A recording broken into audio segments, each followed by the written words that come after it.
Hello అండి. అందరికీ నమస్కారం. నేను మీ సరోజినినండి. ఈరోజు ఏకాదశి రోజు చేసుకున్న పూజ అండి ఇది.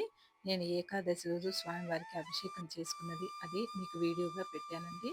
ఈ వీడియో మీకు నచ్చుతుందని అనుకుంటున్నానండి.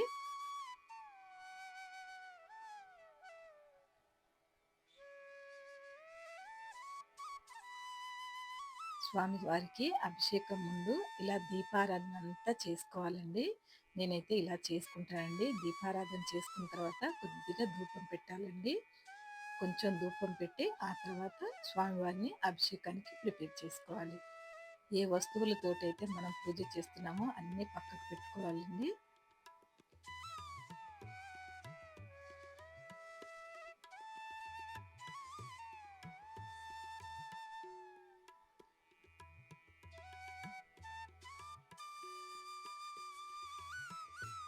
మనం దీపారాధన చేసిన తర్వాత దీపానికి పసుపు, కుంకుమ, అక్షింతలు, కొన్ని పువ్వులు పెట్టాలండి. ఏదైనా ఒక పువ్వు పెట్టేసి మీరు ఇలా కొంచెం వత్తుల్ని సరి చేసుకున్న తర్వాతే పసుపు, కుంకుమ వేసుకోండి.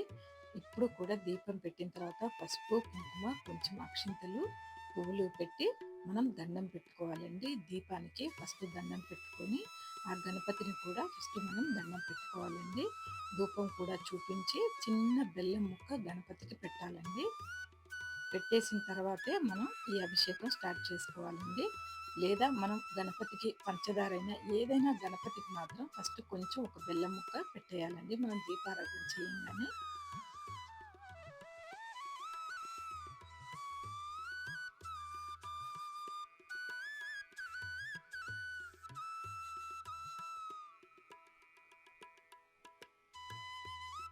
ప్రతిరోజు బ్రహ్మముహూర్తంలో స్వామివారిని నేను ఇలా అభిషేకం చేసుకుంటానండి. ప్రతిరోజు కూడా చేస్తానండి. ఏదైనా ప్రత్యేక రోజుల్లో మీకు పెడదామో ప్రత్యేకంగా ఉన్నప్పుడు ఈరోజు ఏకాదశి కదా మీరు చూస్తారు నేను చేసిన పూజ అని చెప్పి ఈ వీడియో పెడుతున్నానండి.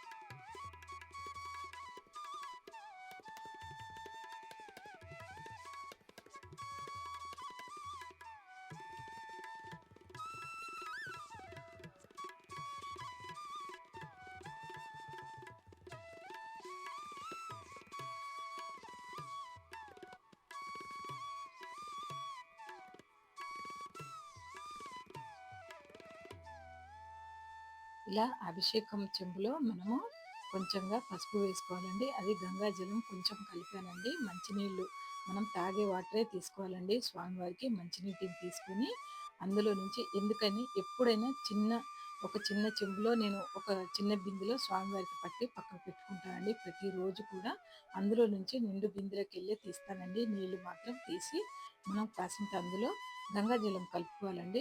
లేదా పన్నీరు ఉంటే కలుపుతానండి. అది కలిపేసి కొంచెం మనం జవ్వాది వేసుకోవాలి, పచ్చకర్పూరము, కొన్ని పువ్వులు అలా కొన్ని వేసుకున్నానండి. కొంచెం పసుపు మాత్రం తప్పకుండా వేయాలండి. వేసి నేను స్వామివారికి అభిషేకం చేస్తానండి. ఫస్ట్ గంగాజలంతో చేసుకోవాలండి. ఆ తర్వాత మన దగ్గర పాలు ఉంటే చేసుకోవచ్చు. లేదా పంచామృతాలు మీ దగ్గర పంచామృతాలు లేకుండా ఉంటే అందులో ఏ ఒక్క వస్తువు ఉన్నా పంచామృతాలు అంటే పాలు, పెరుగు, తేనె, పంచదార, నెయ్యి ఈ 5 వస్తువుల్లో ఏ వస్తువు ఉన్నా కూడా మీరు అభిషేకం చేసుకోవచ్చండి. స్వామివారికి పెట్టొచ్చు. ప్రతిరోజు చేసుకునే వాళ్ళమే కనుక ఏదన్నా ఒకరోజు ఏదైనా లేకుండా ఉంటే నేను సర్దుకుంటానండి ఇలాగా.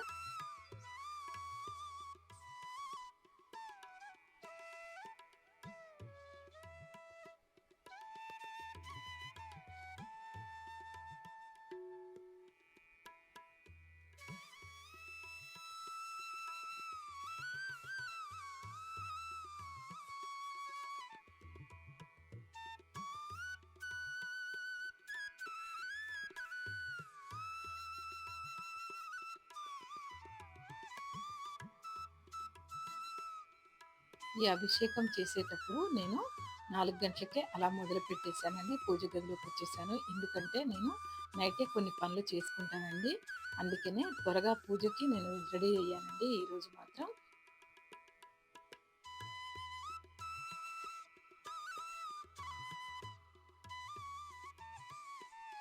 ఇలా మనం పాలు, నీళ్లు పోసుకున్న తర్వాత మంచినీటిని పోసుకోవాలండి. మళ్ళీ గంగాజలం పోసుకొని ఇలా స్వామివారికి అంతా మీద నుంచి, ఎందుకంటే పసుపు, కుంకుమ, బొట్లు పెట్టినవి ఉంటాయి కదండీ! అదంతా మెల్లిగా ఇప్పుడు మనం పోసిన అన్నీ పోసిన వస్తువులతో పాటు మనం లాస్ట్‌కి కొన్ని మంచినీటి వాటరు అంటే గంగాజలం పోసుకోవాలండి. పోసుకున్న తర్వాత స్వామివారికి కొంచెం ధూపం చూపెడితే మంచిదండి. పర్వాలేదు. మీకెలా వస్తే మీకిందులో ఏది నచ్చితే అది చేయొచ్చండి. రాని వాళ్ళకి దేవుడే చెప్తాడండి. ప్రతిరోజు చేసుకుంటూ ఉంటే ఆ దేవుడే మనకి ఏది చేయాలో చెప్తూ ఉంటాడండి.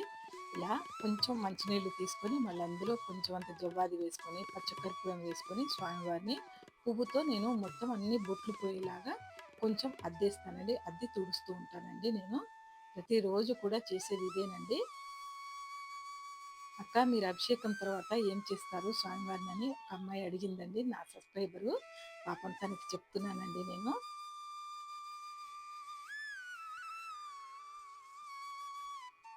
అంటే తెలియని వాళ్ళు అడుగుతారు కదండీ! పాపమని కాదు తనకు తెలియదు కాబట్టి అడిగింది. తప్పు లేదండి. నాకు తెలిసింది నేను ప్రతిరోజు చేసేదే మీకు చెప్తున్నానండి. తెలిసి తెలియక మనం ఎలాంటి తప్పు పూజలు చేసినా కూడా స్వామివారు మనల్ని క్షమిస్తారండి. తెలిసి తప్పు చేయకూడదండి. తెలియక చేస్తే స్వామివారు తప్పక క్షమిస్తారండి మనల్ని. మనకు తెలిసి ఏం తప్పు చేయట్లేదు కదా! ఇలా మనం ప్రతిరోజు చేసుకుంటూ ఉంటే ఆ స్వామివారే మనకు చెప్తారండి ఎలా పూజ చేసుకోవాలి ఏంటి అని. తెలియని వాళ్ళకైతే స్వామివారి మీద మీకు మీ పూజా మందిరంలో మీకుండే ఇంట్రెస్ట్‌ని బట్టే భగవంతుడే చెప్తాడండి. ఈ నీళ్ళని మాత్రం కాస్త కళ్ళకద్దుకొని మనం నెత్తి మీద చల్లుకోవాలండి. ఇలా కాస్త ముగ్గును వేసుకుంటున్నానండి పూజా మందిరంలో.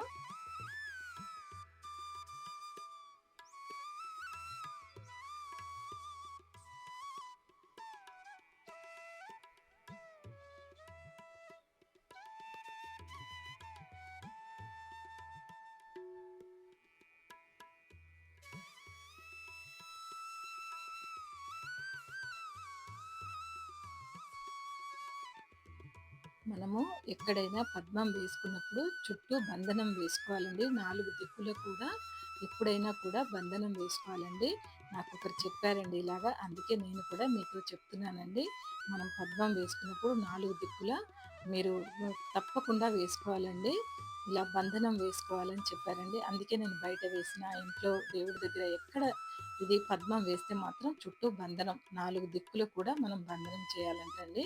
అప్పుడు మన ఇంట్లోనే ఉంటుందంట అమ్మవారు. అలా చెప్పిందండి ఆ పెద్దావిడ నాకు. అదే మీకు చెప్తున్నాను.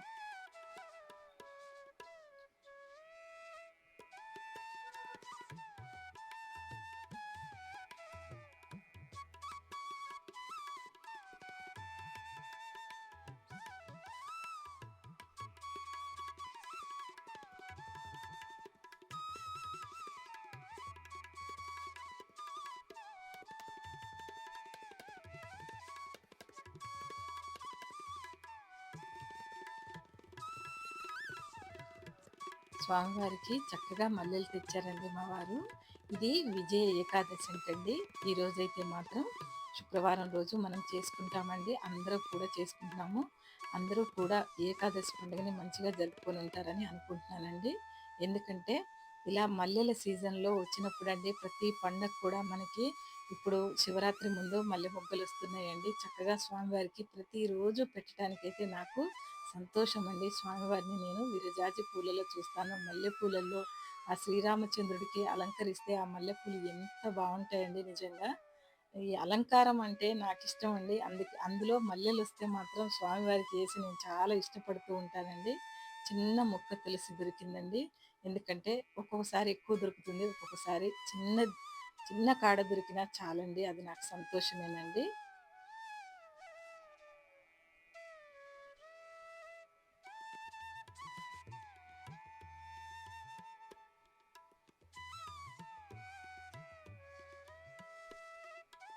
అమ్మవారి దీపం కూడా వెలిగించుకోవాలండి. ఈరోజు ఏకాదశి కాబట్టి, శుక్రవారం రోజు కాబట్టి అమ్మవారికి దీపం చక్కగా వెలిగించుకోవాలండి.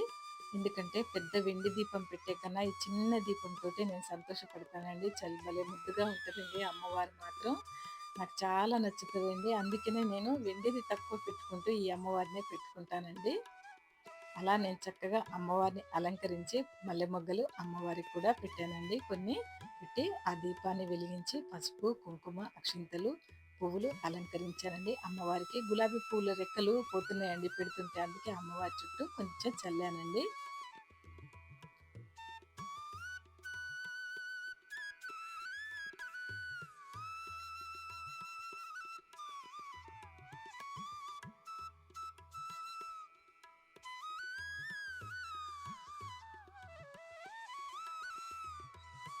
ఈరోజు స్పెషల్‌గా పిండి దీపాలు చేసుకున్నానండి. ఈరోజు మనం పిండి దీపాలు పెట్టుకోవాలండి స్వామివారికి. మనం శివకేశవులకి ఇద్దరికీ పూజ చేసుకుంటున్నామండి. ఇక్కడ మాత్రం ఎప్పుడూ కూడా శివలింగాన్ని అలంకరించి పక్కన పెట్టానండి. అదిగో అటు శివలింగానికి ఫస్ట్ చేసిన తర్వాత స్వామివారికి, తర్వాత మీకు చూపెట్టాలి కదండీ అన్నట్టుగా స్వామివారిని చేసి చూపెట్టానండి. మనకి శివరాత్రి సండే రోజు వస్తుందండి. ఆ రోజైతే పెద్ద పండగండి. అందరూ కూడా సండే రోజంటే ఖాళీగా ఉంటారు కాబట్టి గుళ్ళకి వెళ్ళటం కానీ, పిల్లల్ని తీసుకొని బయటికి వెళ్ళటం కానీ, నిజంగా పండగ చేస్తూ తొందర పడకుండా నెమ్మదిగా చేసుకోండి. చిన్న పిల్లలు ఉన్న వాళ్ళైతే ఏమీ పర్వాలేదు. తొందరగా చేసి ఎక్కడికి వెళ్ళేది లేదు. ఒక్క పొద్దున్న వాళ్ళు మాత్రం ఓపిక ఉంటే మాత్రం ఉండండి. ఓపిక లేకుంటే అస్సలు అవసరం లేదు. మీరు పూజను చేసుకొని అభిషేకాలు పొద్దంతలో మనం 12 అభిషేకాలు చేసుకోవాలి అని చెప్తున్నారు. ఇన్ని అభిషేకాలని చెప్తున్నారు. ఒక్కొక్కరు ఒక్కొక్కలా చెప్తారు. మీకెలా వీలుంటే అలా, మీకెలా ఏ టైంకి చేసుకోవాలి అని మీ మనసున పడితే మాత్రం చక్కగా ఆ రోజంతా అభిషేకాలు ఒక 5 చేసుకున్నా చాలండి. మనకి అంతే చాలు స్వామివారు. మనం లాస్ట్‌కి, ఎందుకంటే శివలింగాన్ని ఉద్భవించేది మనకి 12 గంటలకు అంటారండి. ఆ 12 గంటల్లో ఒక్క పూట చేసుకున్నా చాలండి. పొద్దున చేసుకొని మళ్ళీ తెల్లవారేటప్పటికి ఒకసారి చేసుకుంటే చాలండి. ఓపిక ఉన్న వాళ్ళు ఉంటారు. ఓపిక లేని వాళ్ళు మెడిసిన్స్ అవి ఇవి వేసుకుంటూ ఉంటారండి. చాలా జాగ్రత్తగా ఉండండి. ఒక్క పొద్దులు మాత్రం ఇలా పిండి దీపారాధన అయితే మామూలుగా కొంచెం చేసి చూపెట్టానండి. ఇంకెప్పుడు మీకు పెడుతూనే ఉంటాను కదండీ! అందుకే మామూలుగా చేసి పెట్టేసానండి. ఇది పొద్దున పూట వీడియో తీయాలంటే చాలా లేట్ పడతదండి. అందుకే కొంచెం వీలు చేసుకొని కొద్దిగా పెడదాము, మీకు నచ్చుతుందేమో ఈ వ్లాగ్ అన్నట్టుగా పెట్టానండి. చూడండి అలా చేత్తో చక్కగా నామాలు వేసుకున్నానండి. స్వామివారి నామాలంటేనే చాలండి. మనకెక్కడ లేని భక్తి వచ్చేస్తది. నామాలు చూడగానే ఇంకంతేనండి. ఏ బాధలున్నా పటాపంచలు కాసేపండి. కాసేపు పూజా మందిరంలో కూర్చున్నప్పుడు మాత్రం ఈ పనులు చేసుకునేటప్పుడు ఎటువంటి బాధైనా దగ్గరికి రాదండి. సంతోషంలో చేసుకునే తప్ప ఏది లేదు. మనం పూజ గదిలో కూర్చున్నప్పుడు మనసంతా పూజ గది మీద, దేవుడి మీద పెడితే చాలండి. కొంచెం ధ్యానం ఒక్క 10 నిమిషాలు, ఎక్కువ వద్దండి. ఇంక వేరే ఏమీ గుర్తు రాకుండా చూసుకోండి. ఇలా కాస్త నెయ్యితోటి పెట్టుకుంటున్నానండి. ఆవు నెయ్యి అండి అది. ఆవు నెయ్యితో పెట్టుకుంటున్నాను. చక్కగా దీపారాధన మనం ఆవు నెయ్యితో చేయాలండి. మనం ఏకాదశి రోజు గానీ, లేదా ద్వాదశి రోజు గానీ, త్రయోదశి ఏ రోజైనా ఒక్కరోజైనా నెయ్యితో పెట్టండి. రేపు వీల్లేని వాళ్ళు మనం, ఎందుకంటే మనకి శుక్రవారం రోజు, మనకి ఏకాదశి రోజు మనకి వీలు లేదనుకోండి, శనివారం రోజు పెట్టండి. లేదా ఆదివారం పెట్టుకోండి. ఆదివారం అంటే ఆ రోజు మనకి ఇంకా శివుడికి తప్పనిసరిగా 2 దీపాలు పెట్టాలండి. చలిమిడి పెట్టండి. తప్పకుండా కూడా స్వామివారికి మనము శివుడికి పెట్టేది ఆదివారం రోజండి చెప్తున్నాను. చలిమిడి మాత్రం చేత్తో తయారు చేసి, ఎందుకంటే 2 గంటల ముందు బియ్యం నానబెడితే చక్కగా నాని పొడి చేసుకొని, తర్వాత బెల్లం, నెయ్యి కలిపి చక్కగా కలపండి. ఈ పొడి దీపాలతోటి మీరు పిండి దీపం చేసుకున్నా పర్వాలేదండి. కానీ మీరు చలిమిడి పెట్టండి. మనకి చలవ చేస్తదంటండి. చాలా మంచిదంటండి పెడితే. అందుకనే శివరాత్రి రోజు మర్చిపోకుండా పెట్టండి. చలిమిడి చలిమిడి దీపాలు చలిమిడి చేయండి కావాలంటే. లేదంటే మీరు పొడి దీపాలతో దీపాలు చేసుకున్నా కూడా పొడిపిండి ఉంటుంది కదా! దాంతో మీరు దీపాలు చేసుకుంటారు. నేనిప్పుడు చేసుకున్నట్టు. తడిపిండి మాత్రం కంపల్సరీ మీరు చలిమిడి పెట్టండి. ఇలా దీపాలు వెలిగించిన తర్వాత కొంచెం పసుపు, కుంకుమ, గంధము, అక్షింతలు వేసి అలంకారం చేసేయాలండి. చక్కగా అలంకారం చేసి మన కోరికనైతే ఇక్కడ చెప్పుకోవాలండి స్వామివారికి. ఈ దీపారాధనే స్వామివారండి. అందుకే మనం ఇక్కడ అంతా మనం ఈ దీపం పెట్టేటప్పుడే మనం సంకల్పం చెప్పుకుంటామండి. పిండి దీపాలు పెట్టేటప్పుడు ఎప్పుడైనా కూడా మన సంకల్పం ఏంటో చెప్పుకొని ఆ పిండి దీపాలు పెట్టుకోండి. ఏదన్నా ఇట్లా మనం మంచి రోజులు, మంచి పర్వదినాల్లో పెట్టుకున్నప్పుడు శనివారం కానీ, ఎప్పుడు కానీ శనివారం రోజు ఏ రోజు పెట్టుకున్నా స్వామివారికి మన సంకల్పం చెప్పుకొని ఆ పిండి దీపారాధన వెలిగించి మన కోరికనైతే ఆ దీపానికే చెప్పాలండి ఫస్ట్ మాత్రం. ఇలా పూజనైతే చక్కగా చేసుకున్నానండి. నాకైతే తృప్తిగా ఉందండి. ఈరోజు పూజ ఇట్లా చేసుకున్నందుకు మాత్రం సంతోషం అనిపించింది. మీకు కూడా కాస్త వీడియోగా పెట్టగలిగినందుకు సంతోషపడుతున్నానండి ఈరోజు మాత్రం. ఇలా చక్కగా ధూపం పెట్టాలండి. మనం దీపం వెలిగించగానే ధూపం పెట్టాలి. స్వామివారికి ఫస్ట్ ధూపం పెడతాం కదండీ! తర్వాత మళ్ళీ అలంకారము, ఈ పిండి దీపారాధన చేసినప్పుడు మళ్ళీ ధూపం పెట్టాలండి. పెట్టి చక్కగా ఒక టెంకాయ కొట్టుకోవాలి. ఉంటే మనం ఒక కొబ్బరికాయ కొట్టుకోవాలి. లేదా నైవేద్యాలు మనం ఏదైతే చేసామో అది పెట్టుకోవాలండి. మీకు ఏది లేకపోయినా చిన్న బెల్లం ముక్క పెట్టండి చాలు. ఉంటే మాత్రం కొన్ని పాలు ఇంట్లో కంపల్సరీ పాలుంటాయండి. కొన్ని పాలు, బెల్లం పెట్టేయండి. ఉంటే మాత్రం శివుడికి పచ్చిపాలే పెట్టండి. అమ్మవారికి పెడితే మాత్రం కాచిన పాలలో కాస్త తేనెను వేయండి. లేదా అమ్మవారికి పరమాన్నం చేయండి. లేదా పులిహోర మీకు ఏది వీలైతే అందుబాటులో ఏది ఉంటే అది చేసుకోండి. నేను మాత్రం కొబ్బరికాయ కొట్టేసి ఇంకా స్వామివారికి వడపప్పు, బెల్లం, పాలు పెట్టానండి. పచ్చిపాలే పెట్టాను. శివయ్యకి పచ్చిపాలే పెడతానండి నేను. ఒక చిన్న కప్పులో అది పెట్టాను. ఇంకా వడపప్పు, బెల్లం, పానకం ఇంతేనండి. ఈరోజు నైవేద్యంలోకి మాత్రం నేను ఇది చేసుకున్నానండి. వీలైనంత వరకండి మనకి ఏది వీలైతే అది కాస్త మనం చేసుకుంటే చాలండి. కొంచెం టైం తీసుకుంటే మనం పూజ పొద్దున పూటే చేసుకుంటే మంచిదండి. అందరూ కూడా చేసుకుంటున్నారండి. నేనే కాదు, అది పొద్దున పూటే చేస్తున్నారండి. అందరూ కూడా చాలామంది కూడా ప్రతి ఇంట కూడా స్వామివారు వెలిసి ప్రతి ఇంట ప్రతి వాళ్ళతో చేయించుకుంటున్నారండి. ఆ వీడియోలు చూస్తుంటేనైతే నేనేం చేస్తాను, ఇంకా వాళ్ళ వీడియోలు చూసి తృప్తి పడతానండి నేనింకా. అంత చేస్తున్నారండి స్వామివారికైతే మాత్రం పిండి దీపారాధన. అసలు 7 వారాల వ్రతం అంటేనే ఇంటింటా ఇంకా ఏడుకొండల స్వామి ఇట్లా ఎందుకు అందరితో చేయించుకుంటున్నాడో తెలియదు కానండి. ప్రతి ఇంట కూడా వెలిసి ఇలా స్వామివారు ఉన్నారు అనే నిదర్శనం నాకు మాత్రం తెలుస్తదండి ఆ పిండి దీపాల్లోనే. ప్రతి ఒక్కరూ కూడా వీడియో చేసి పెడతారు కానీ వాళ్ళు మనసుతోనే పూజ చేస్తారు కదండీ! ఏదైనా కూడా. అందుకనే నాకు చాలా సంతోషం అండి. స్వామివారు అందరి ఇంట చేయించుకుంటున్నారు. ఇలా ఈరోజు మాత్రం పచ్చకర్పూరంతో హారతిచ్చానండి నేను స్వామివారికి. ఎందుకంటే పంచహారతి ప్రతిరోజు ఇస్తాను. పచ్చకర్పూరం పెట్టి ఇవ్వాలి అనుకున్నానండి. అందుకనే పచ్చకర్పూరంతో హారతిచ్చానండి ఈరోజు. చాలా సంతోషంగా ఉందండి. ఈ పూజంతా ఇంత ప్రశాంతంగా చేసుకున్నందుకైతే సంతోషంగా ఉందండి. ఎందుకంటే ముగ్గులు, లోపల నేను పొయ్యి క్లీన్ చేసి అన్నీ పెడదాం అనుకున్నా అండి. లెంతీ అయిపోతుంది వీడియో అని.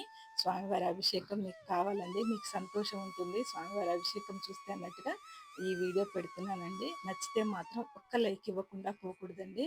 ఇలా మాత్రం సంతోషంగా పూజంతా అయిపోయిన తర్వాత ఎప్పుడు కూడా పూజ గదిలో లైట్లు తీసేసి స్వామివారి ముఖం చూడండి. మీరు ఏ దేవుడైనా మీరు ఎలా పెట్టుకున్న దీపం పెట్టుకున్నప్పుడు మీ పూజా మందిరంలో లైట్లు తీసేయండి. లైట్ ఉండి ఫస్ట్ పూజ చేసుకోండి. లైట్లు తీసేసి స్వామివారి ముఖం చూడండి. ఎప్పుడైనా దీపపు కాంతుల్లోనే స్వామివారిని దర్శనం చేసుకోవాలండి. ఏ స్వామినైనా మనం దీపపు కాంతుల్లో దర్శనం చేసుకోవాలి పూజంతా అయిన తర్వాత. మర్చిపోకండి ఇది. ప్రతి వాళ్ళు పెద్దవాళ్ళు చెప్తూ ఉంటారండి. నేను మాత్రం అలాగే చేస్తాను. అన్ని లైట్లు తీసేస్తానండి దీపం పెట్టిన తర్వాత. లాస్ట్ పూజ అంతా అయిపోగానే నేను ఇంకా అక్షింతలు మొత్తం మన కోరిక చెప్పుకొని స్వామివారి పాదాల దగ్గర కొన్ని అక్షింతలు వేసేసి ఇంక నేను లైట్ తీసేసి స్వామివారిని మాత్రం దర్శించుకుంటానండి. మీకు అప్పుడప్పుడు అలాగే వీడియోలు పెడతానండి నేను. దీపంతోనే స్వామివారి దీపంలో ఎలా ఉంటారు అనేది మీరు కూడా దర్శించుకుంటారని పెడుతున్నాను చూడండి. ఇలా స్వామివారిని నిండుగా దర్శించుకోవాలండి మనము. ఎవ్వరింట్లోనైనా పూజ గదైనా, పూజా మందిరమైనా ఎక్కడైనా లైట్ ఉంటే తీసేసి ఇలా దీపపు కాంతుల్లో చూస్తేనే మనకు మంచిదండి. ఎప్పుడు కూడా మర్చిపోకుండా చేయండి ఈ పని మాత్రం. ఇలా మంచిగా అలంకరించుకొని నేనైతే ఈ ఏకాదశి పూజ అయితే ఇలా చేసుకున్నానండి. మీలో ఎవరైనా ఇంట్రెస్ట్ ఉన్న వాళ్ళైతే మాత్రం ఈ వీడియో చూసి, ఈ వీడియో వాచ్ చేసినందుకు మీకెంతో థ్యాంక్ యూ చెప్పుకుంటున్నానండి. నా వీడియో వాచ్ చేసినందుకు. ఈ వీడియో నచ్చితే లైక్ చేయండి, షేర్ చేయండి, కామెంట్ చేయండి. Thank you.